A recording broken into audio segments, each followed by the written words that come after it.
Hi, good morning. How are you, friends? I'm back with this book, The Emperor's New Mind by Sir Roger Penrose. Before that, I want to share one of my, I would say, one of my most painful experiences that I have in my life as a medical student. So I was doing my internship, that's compulsory rotatory internship in the Department of Medicine. So one day, as usual, I was giving rounds in the medicine ward, and I was going from one bed to another, examining the patients, writing notes, and going through the investigation reports. And then I came across one young woman who was in her early 20s, and she had an infant daughter. And when I was examining her, she was perfectly fine. She was smiling, she was all smiles, and I checked her blood pressure, pulse, everything. I examined her, and I found that she was very anemic. And then I went through her bed ticket and found her hemoglobin was very low. And I was told by one of her attendants that the husband had gone to the blood bank to arrange for the blood units that she was supposed to receive later that day. And she was fine, and her daughter, the infant daughter, was with her mother. And I went on to continue my rounds with the other patients. Once I finished my rounds, I went back to the nurses' stations, and barely 30 minutes or 45 minutes had gone by. Then a nurse came running to me and said that something has happened to one of the patients in the ward, and I need to attend to the patient as so I ran with her, and then I found out that it was the same young woman with the 7 or 8 month old infant. And just by looking at her, I knew that she was gone. It was such a painful experience, but then I had to keep my emotions within myself and not to show to anybody around me. And I did all the examinations to make sure that she was actually gone. She was gone. And I couldn't do anything. The most painful thing was that the infant had no idea what had happened to her mother, and she was crawling over her chest, and then she crawled down and was crawling all over the bed. Then she was trying to eat from her mother. It was one of the most painful experiences in my life, and it has been more than a decade now, and I don't think I will ever forget about this incident ever. Okay, it still hurts me when I remember that, and I don't know, the child is must have been already like a teenager now. Okay, let's continue with uh, with this fascinating journey. Okay, in my last video, I couldn't. I don't know what happened. I was recording, and it abruptly stopped, and I couldn't continue. And I'm sorry about that. So we were talking or reading about artificial intelligence from this book, The Emperor's New Mind by Sir Roger Penrose. So let's continue reading this book.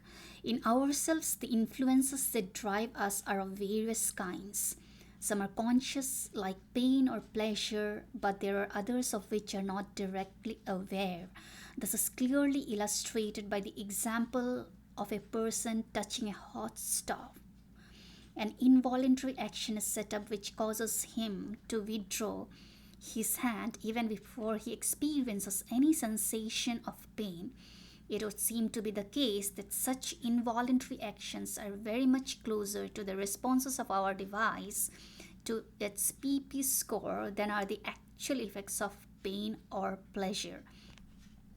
One often uses anthropomorphic terms in a descriptive descriptive, often jocular way to describe the behavior of machines. My car doesn't seem to want to start this morning. Or my watch still thinks it's running on Californian time. Or my computer claims it didn't understand that last instruction and doesn't know what to do next. Of course, we don't really mean to imply that the car actually might want something, or that the watch thinks, or the computer actually claims anything, or that it understands or even knows what it is going or what it is doing. Nevertheless, such statements can be genuinely descriptive and helpful to our own understanding, provided that we take them merely in the spirit in which they are intended and do not regard them as literal assertions.